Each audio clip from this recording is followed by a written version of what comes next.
Hello दोस्तों, मैं हूं ओमकार आदर्श और आप देख रहे हैं हमारा यूट्यूब चैनल देहाती किस्सा। इसमें आप सुनते हैं मज़ेदार देहाती किस्से जो किसी समय प्रचुर मात्रा में हुआ करते थे और मनोरंजन का एकमात्र साधन थे। तो ज़्यादा समय न लेते हुए आइए सुनते हैं मज़ेदार किस्सा। उससे पहले अगर आपने चैनल को सब्सक्राइब नहीं किया है तो कृपा करके सब्सक्राइब ज़रूर कर लें, शेयर और लाइक करें। एक लड़की थी और लड़की का नाम तो सुमिति। बाकी सेवा से प्रसन्न होकर एक महात्मा जी ने एक बहुत अद्भुत विद्या सिखाई दी थी।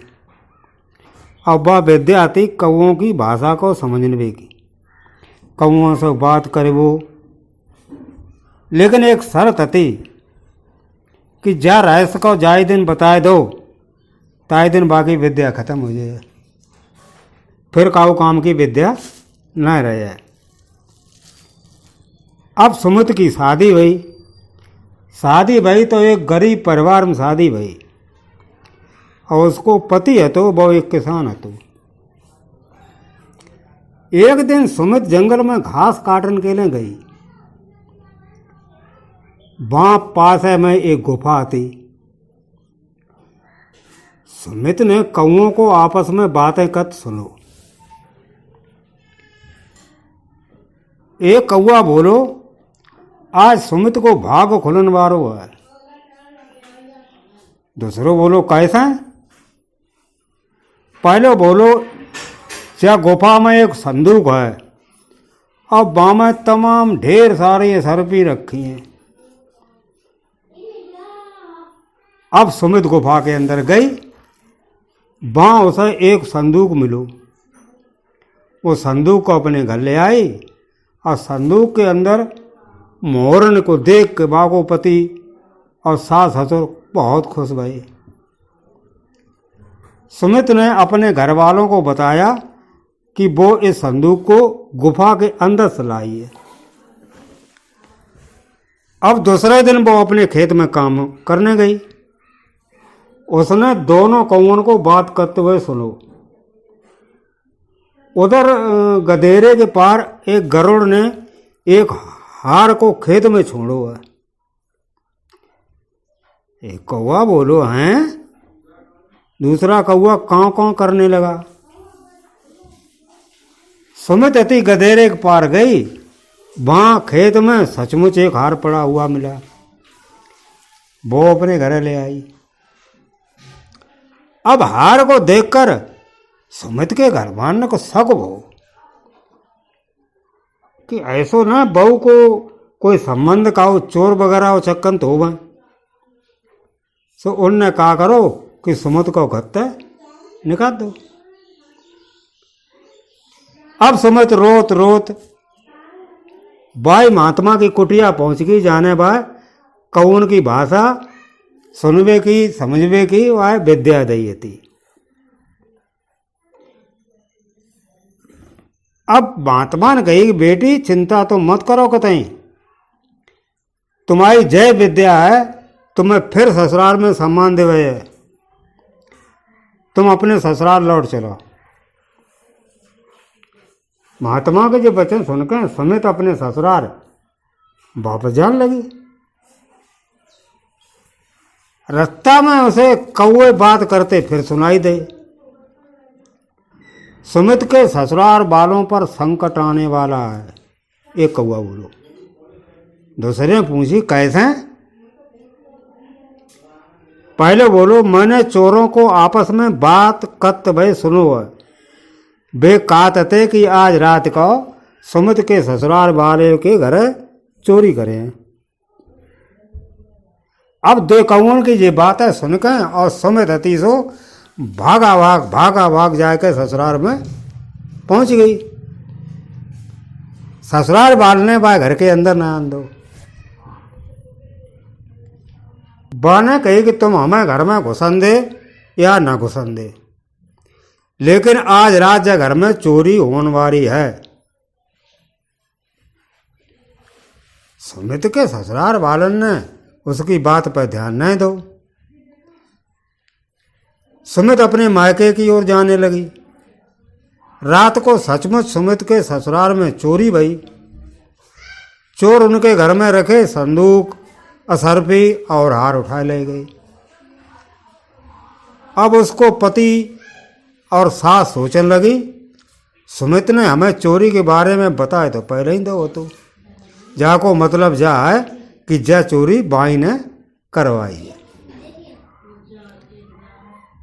बाद में उसे इस बात को पछतावा हुआ होगा, इसलिए उसने हमें पहले सचेत कर दो।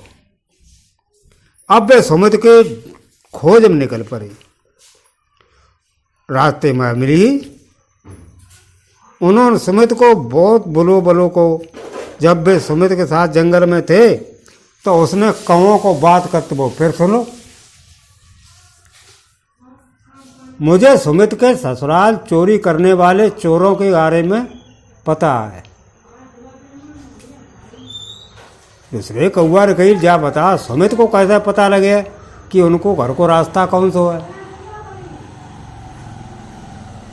पहले कौआ बोलो कि जा दिशा में हम उड़ कर जाए और भाई अपने ससुराल वालों के साथ सुमित को जेबे हुए। कौओं की बातें सुनकर और सुमित अपने ससुराल वालों के साथ बाई दिशा में जान लगी, जा दिशा में कौआ उड़ते थे। और अंत में वे चोरों के घर के बाहर पहुंच गए। अब चोर आपस में बातें करते थे, सुमित के ससुराल में हमने चोरी करी है। उसकी सास और उसका पति सुमित पर शक करता। दूसरों का चलो ठीक ही हुआ, पहले चोर की बात को सुनकर दूसरों बोलो। चोरों की बात सुनकर सुमित की सास और पति समझ गए कि वो निर्दोष है, यानी माने चोरी वगैरह न कराई। उनने सुमित से क्षमा मांगी, वो अपने घर वापस आने लगे। चोरों को उनके आने को पता नहीं चला और थोड़ा आगे चलने पर सुमित ने बहुत सारे कौवे देखे। सुमित ने उनसे कहा, चोरों ने हमारा सामान वापस दिला दो। सुमित की बात को सुनकर कौवे चोरों से बहुत सारा सामान सुमित के घर वापस ले आए। सुमित के ससुराल वाले फिर धनी हो गए और वे समझ गए कि उनके बहू के पास कोई बहुत बड़ी शक्ति है। अब जब चोरों को पता चलो कि उनके द्वारा चुराओ गो जो धन है तो वो सुमित घर पहुंची हो, उन्हें बड़ो ताज्जुब हो। फिर उन्होंने एक चाल चली, बेहते राजा के पास चले गए और उन्होंने जय कही कि आपके यहाँ से जो धन चोरी गो है वो एक गुफा में छपाए दो। तो अब वह गुफा में तो एक औरत है सुमति, बागर ले आई थी अपने घर। उन्होंने राजा के पास कहा कि सुमित के घर वालों ने ही राज दरबार का धन चुरा हुआ है। अब उनकी शिकायत पर कर्मचारियों को आदेश दो, कल सुबह सुमित के घर में चुराए हुए धन की ढूंढ खोज करें। यदि उनके घर धन मिल गया तो उन्हें दंड देने के लिए राज दरबार में हाजिर करो जाए। और उस रात सुमित ने 2 कौओं को बात करते वो सुनो। पहले कह रहा हो तो कि कल सुमित के घर वालों को राजा दंड दिए। दूसरे कौआ ने पूछी कि सो भैया काहे केला। कौओं की बात सुनकर सुमित ने अपने पति और सास को बताओ, कल यहाँ राजा के कर्मचारी धन को ढूंढ रहे हैं। सुमित के कान पर उन्हें रात को ही सारो धन तो अपने आंगन में गड्ढा खोद कर दबा दो। अब दूसरे दिन राजा के कर्मचारी सुमित के घर पर आए गए धन खोजन के लिए। चारा और देखो दिखाओ उन्हें धन कौन ना मिलो। फिर राजा ने थे चोरने को उल्टा फिर दंड दो। फिर एक दिन सुमित ने कौओं को आपस में बात करते हुए सुनो, पड़ोस को राजा है अगले माह जा राज्य पर आक्रमण करने वाला है। मेरा भाई कौआ उस राजा के दरबार के बाहर पेड़ में बैठा था। उसने राजा को दरबारियों से बातें करते वो सुनो। सुमित को यह बात बता दी।